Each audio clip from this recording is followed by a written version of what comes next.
donosi nam češki primjer.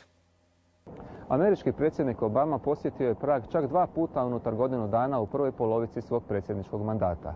Odabrao je upravo ovo mjesto, praški stari grad, kako bi prenio poruku o mogućem svijetu bez nuklearnog naoružanja. Svjedoči to o ugledu Zlatnog Praga, ali ponešto i o uspjehu i ugledu češke diplomacije. Ja se nadam da je to tako, jer mi smo puno snaga uložili u to da gospodin Obama dođe ovdje. Naravno, jedan od glavnih razloga jednog njegova posjeta ovdje je bio sastanak sa njegovim ruskim partnerom. Ali mislim da kad su izabrali Češku, baš Prag, kao mjesto gdje se trebali naći, mislim da je to opet nekakav dokaz toga da Češka republika ipak ima jednu ulogu, bitnu ulogu u Europskoj uniji i između tih odnosa između Rusije i Sjedinjenih Američkih Država.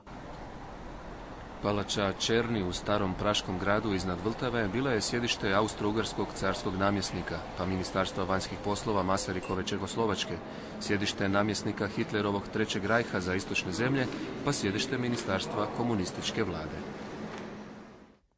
U ovoj dvorani na posljednjoj sjednici 1991. rasformiran je Varšavski pakt. Češka je tada krenula u svoju modernu, slobodnu budućnost. To sve svjedoči o bogatoj, a često i teškoj povijesti zemalja Srednje Europe. Kad je srušen komunizam, i to bez ispaljenog metka u baršunastoj revoluciji, svi suradnici bivše tajne službe, njih nekoliko stotina diplomata, dobilo je otkaz. Prvi val lustracija je bio koncentriran na ljude koji su bili suradnici naših tajnih služba. Znači, kad bi rekao, vaše UDBE, našeg STB-a, koji su morali otići odmah. To su već u proljeće 90. godine puno desetina ljudi takvih otišlo.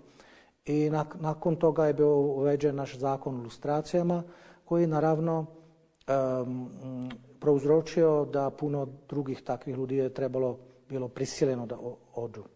I naravno, ja ne bih htio reći da oni nisu bili kvalitetni. Oni su većinom bili jako kvalitetni ljudi. No, moram reći da bilo je nekih dvojaba o tome da li bi bili lojalni prema novoj demokratskoj Čehoslovačkoj republici.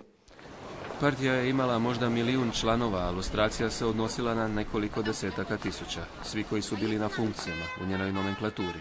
Komunistička partija proglašena je zločinačkom organizacijom jednako kao i Hitlerova nacistička stranka, a otpor partiji trećim ustankom.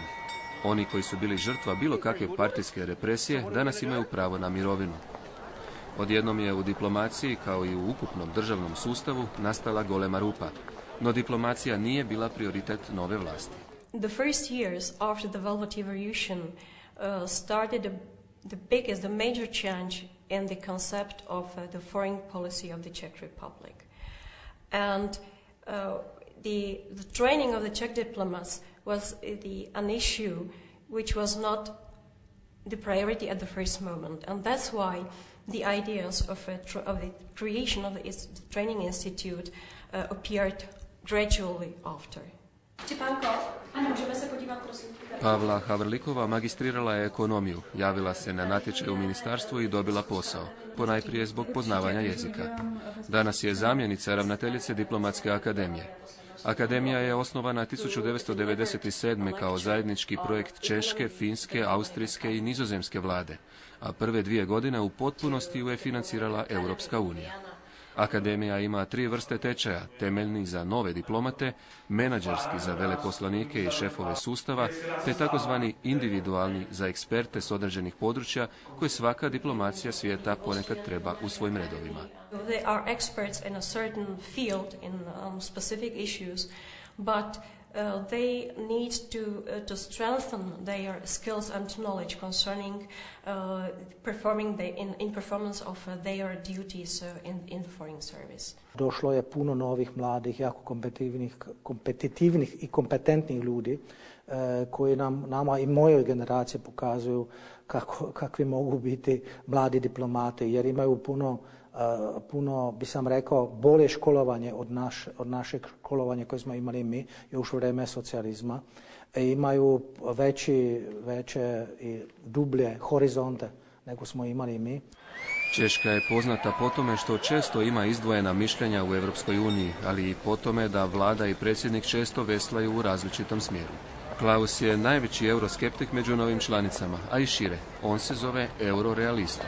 Mi to smatramo jednim poticajem za još dublju diskusiju u Europskoj uniji. Svakako vi znate da kako se Europska unija proširuje, naravno proširuju se i neki problemi koje vode koje dolaze s time.